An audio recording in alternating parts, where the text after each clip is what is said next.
welcome back to my channel. My name is Brittany, and today I'm going to talk to you about all the things that I have recently read from February 2021 to May 2021.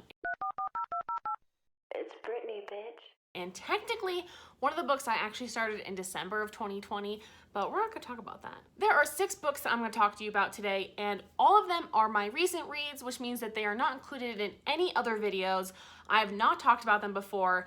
I have already rated them on Goodreads when I read it, but no, I have not made a video about them telling you about these books. These are books that just didn't fit into a reading vlog, or I just wanted to read them really quick and I didn't want to make a production of it. So I decided to get up enough books and then make a video about it. So here are the 6 books. The first one is Night Film by Marisha Pessl, and I read this one in December of 2020, and then I also read it in February and March of 2021. I think in total it took me like 20 something days. So if you put that time between December and February and March, girl. So I actually ended up giving this book 1.5 stars, and I heavily skimmed like 200 plus pages of this, and that says something to me. I was so excited for the premise of this story, so excited. Basically, a reporter is investigating the sudden suicide of a 24-year-old daughter of a like cult classic movie maker named Stanislaus Cordova, and they're investigating his daughter's suicide.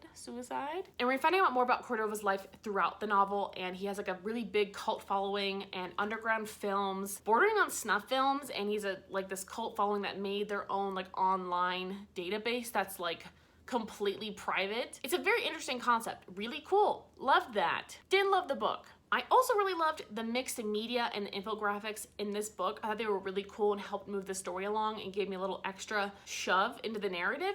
And I also really liked how riche the book felt. Like, I felt very rich. I really liked the texture of the pages and the book, and it was very heavy. That's a wrist herder for sure. But I really liked it, and I liked the way it felt.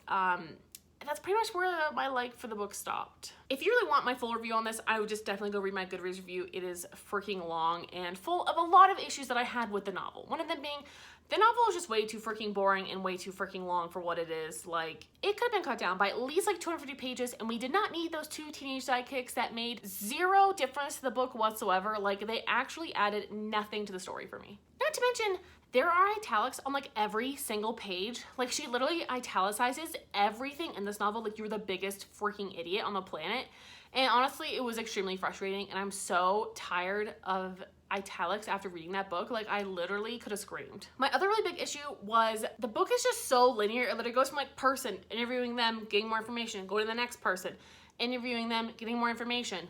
And then I think he's trying to like throw in like this information about the 2 teenage sidekicks, and then makes one of them like fall in love with the dude. I don't know. It makes no sense. It makes literally no sense. It was boring. Yeah.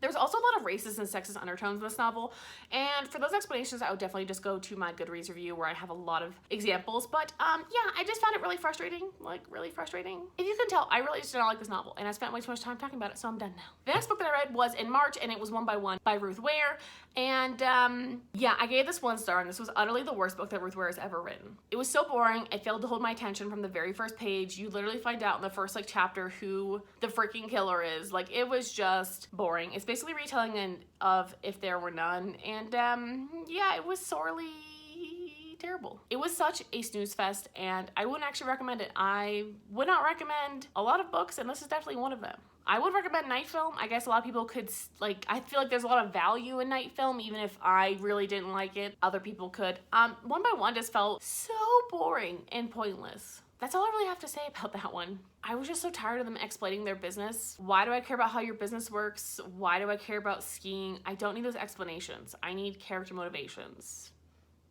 Hello, this is a murder mystery. Well, it's supposed to be, but since we figured out from the first page, who gives a shit? The next book that I read was in March, and it is If I Had Your Face by Frances Cha. I give this one 3.25 stars. It's basically a really good look into millennial South Korean culture, and I really enjoyed a lot of the aspects of this book. They talk about the rampant plastic surgery, even plastic surgery gone wrong, and the side effects of that, because a lot of times that is not really talked about, and how painful like a jaw shaving operation is, but a lot of times too it can lead to botch operations, and that's a really big thing. It talked about K-pop culture. It also talked about like room salon girls, which are basically kind of like, they kind of remind me of like escorts, but like fancy escorts, kind of how I thought of it. And we're following 4 different perspectives, and one of them, who was like this pregnant woman, she just felt really out of the mix for me, and she was like a big part of why I really didn't like this novel. Was her story did not really like add a whole lot to me in my experience of the South Korean culture. I also wasn't a really big fan of the ending. It just kind of was like ending on like a little bit of like a cliffhanger. I don't know, it didn't really like tie up anything that I wanted it to tie up. There are definitely some lingering questions, and they just kind of were like glossed over. It was also just like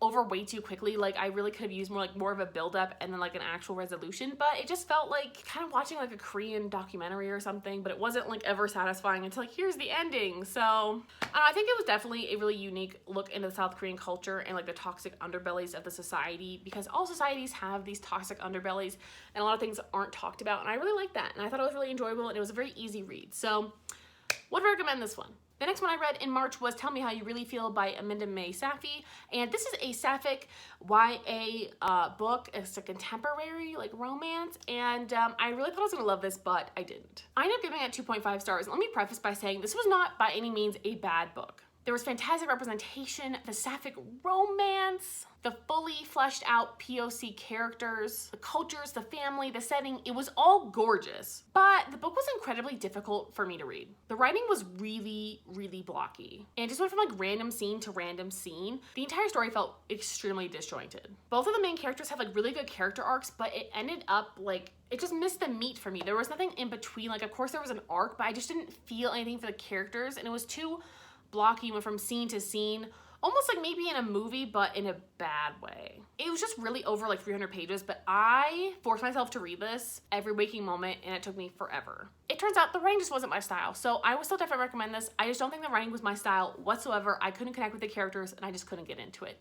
But the idea there is fantastic. The representation and the characters and the culture, chef's kiss. The next one I read was The Passengers by John Mars, and I gave this one 3 stars, and I also gave the one by John Mars 3 stars. I just feel like his concepts are really like cool, but they also already feel like already done Black Mirror episodes that just aren't as enticing as the episodes themselves. The premise of this was completely up my alley, and The Passengers is basically about these people that get in cars, and the cars are self-driving, and someone takes control of the cars and is gonna kill like a passenger every hour or whatever. It's supposed to be like a scary sci-fi thriller, and it just didn't always work for me. Also, I definitely recommend you read the one before you read this novel, because each book that he seems to write like in this kind of universe builds on the next one, so it spoils the ending of the one. And I know that his other book, The Minders, spoils the ending of the one and The Passengers, so just do that with what you will. A lot of people may not want to get spoiled for that if you want to read that separately, because I think out of both of them, I would still recommend the one over this one. It was just way more interesting for me. This was way too similar to the Black Mirror episode Smithereens, and I already did not like the episode like whatsoever, so I think that's also partly why I didn't like this, is it felt so much like that episode, and I just didn't care. I didn't like the episode of Black Mirror in the first place, and I didn't really like the book. It was like, okay, there were definitely some interesting parts. There's a lot of trigger warnings in this. There's a lot of suicide, domestic violence, human trafficking, pedophilia, xenophobia. Like, there's a lot in this book, and it was interesting to read. I think, I would recommend it for people to read, but it just wasn't always like a good hit for me. I just didn't really care about any of the characters or what happened to them, because I just could never get connected to any of the characters that were in this precarious situation of obviously gonna like blow up in a car. I just didn't feel it. Okay, we're on to the last book that I have read for this recent reads episode, Uzumaki by Junji Ito, and I really love this book. I actually gave it 4.5 stars. It is a manga, so you actually read it right to left, and this was so good and so weird. It is basically like a crazy whirlwind through the horror of spirals, and literally like spirals turn into like deadly things and kill you or have people kill themselves. It's really weird, and there's no other way to describe it, but I absolutely loved the art style, and it was very creepy and fast to read and really horrific. And I think that's really hard to find, like something that actually grosses me out and I find horrific and weird and totally new and unique. And there were a lot of stories in here that I would never think about, but they were just nuts, and I really enjoyed them. I like kind of love them. They're stuck here. They're living rent free, because that's how good this book was for me. If you want to get freaked out, if you want something dark and creepy and twisted and just messed up beyond all recognition, I would highly recommend this novel. It is a graphic novel, it is a manga, whatever you want to call it, and it reads right to left, so that's something you should definitely know if you pick it up. Don't start obviously on the left side because that's the end. There's a lot of body horror in here, so if you don't like body horror, would not recommend. That is pretty much the whole premise of this. It is so crazy. The story wraps up at the end. Like, I'm literally thinking how crazy it was, and I still read this like weeks ago. It was nuts, man. It was bonkers, and I really loved it. So I would highly recommend this one for you. If there's any of these books that you do read, I would recommend this one, but if you're not into horror, definitely skip it, yo. All right, those are all the books that I've read that I haven't put in any other videos. So thank you so much for watching. I'll talk to you guys next time. Like, subscribe, join the tribe. Bye.